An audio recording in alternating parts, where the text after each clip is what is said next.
our soldiers are trustworthy, they can deploy in the homeland, and American citizens can be confident that there will be no abuses. Matt Rothschild.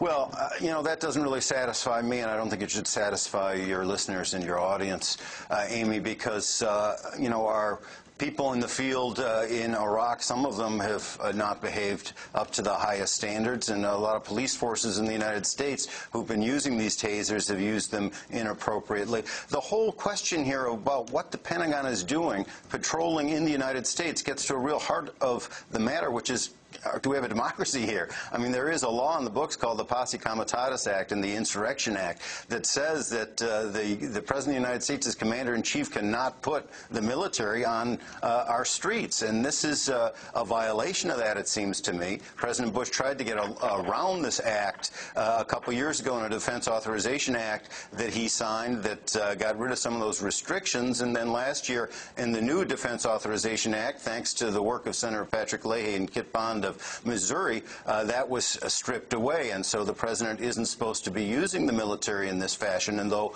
the president, true to form, appended a signing statement to that saying he's not going to be governed by that. So here we have a situation where the president of the United States has been aggrandizing his power, and this gives him a whole brigade unit to use against U.S. citizens here at home. Colonel Michael Boatner, what about the Posse Comitatus Act, and where does that fit in when U.S. troops are deployed on U.S. soil?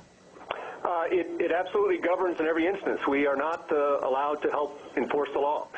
We don't do that. Every time we get a request, and again, this kind of a deployment is defense support to civil authority under the National Response Framework and the Stafford Act, and we do it all the time in response to hurricanes, floods, fires, and things like that.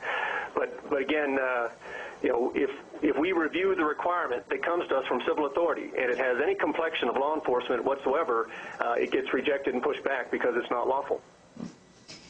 Matthew Rothschild, does this satisfy you, editor of the Progressive magazine? No, it doesn't. And one of the reasons it doesn't is not by what Boatner was saying right there, but what President Bush has been doing. And if we looked at National Security Presidential Directive 51 that he signed on May 9th of 2007, Amy, this gives the president enormous powers to declare a catastrophic emergency and to bypass our regular system of laws, essentially, to impose a form of martial law. And if you look at that National Security Presidential Directive, what it says that in any incident where there is extraordinary disruption of a whole range of things, including our economy, the president can declare a catastrophic emergency. Well, we're having these huge disturbances in our economy.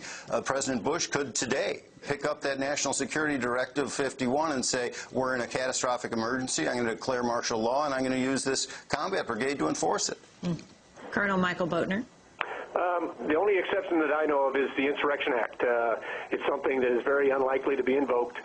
In my 30-year career, it's only been used once in the L.A. riots, and it was a widespread situation of lawlessness and violence. And the governor of the state requested that the president provide support. And that's a completely different situation.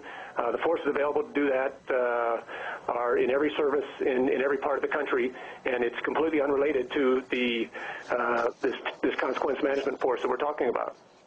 You mentioned governors, and I was just looking at a piece by Jeff Stein. He is the national security editor of Congressional Quarterly, talking about Homeland Security. And he said safely tucked into the $526 billion defense bill, it easily crossed the goal line on the last day of September. The language doesn't just brush aside a liberal Democrat slated to take over the Judiciary Committee. This was a piece written last year. It runs over the backs of the governors, 22 of whom are Republican. The governors waved red flags about the measure on August 1st, 2007, sending letters of protest from their Washington office to the Republican chairs and ranking Democrats on the House and Senate Armed Services Committees. No response. So they petitioned the party heads on the Hill. The letter, signed by every member of the National Governors Association, said this provision was drafted without consultation or input from governors and represents an unprecedented shift in authority from governors to the federal government. Colonel Michael Boatner. That's in the political arena. That has nothing to do with my responsibilities or what I'm was asked to talk about here with regard to supporting civil authority in the homeland. Matthew Rothschild.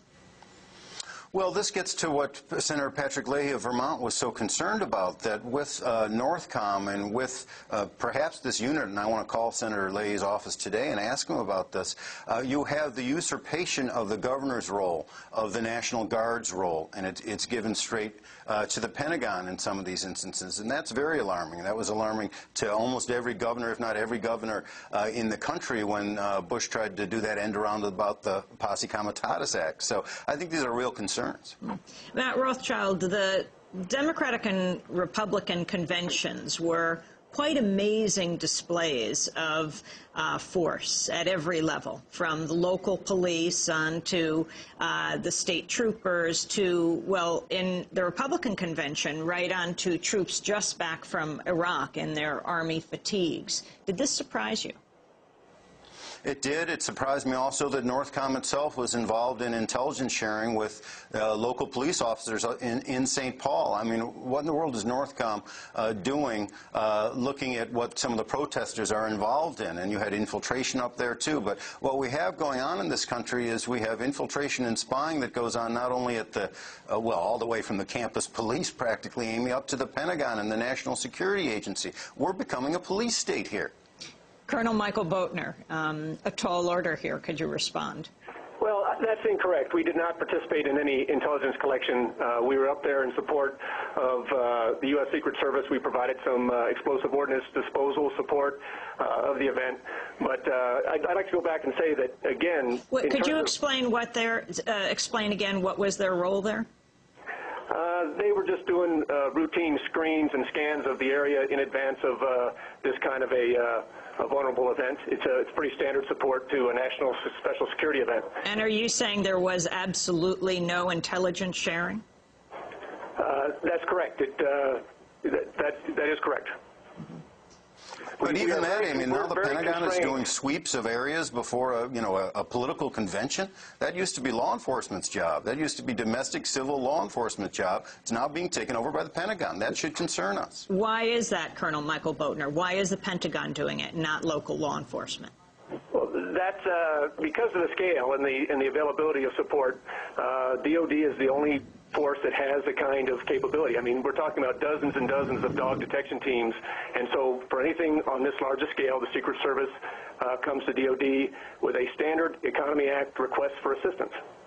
Boatner, in the Republican convention, these troops just back from Fallujah, what about issues of, for example, PTSD, post-traumatic stress disorder? Well, my sense is that that's something that the services handle very well. There's a long track record of great support in the homeland. If those soldiers were National Guard soldiers, I have no visibility of that. But for the active duty forces, citizens can be confident that if they're employed in the homeland, that they'll be reliable, accountable, and take care of their families and fellow citizens in good form. Last word, Matthew Rothschild. 10 seconds. Well, this granting of the Pentagon a special unit to be involved in U.S. patrol is something that should alarm all of us. And it's very important to the Army. General Casey, Army Chief of Staff, was at a drill exercise for this group just last week. We leave it there. We got to leave it there. Thank you to Matt Rothschild and Colonel Michael Boatner. I'm Amy Goodman. Thanks for joining us.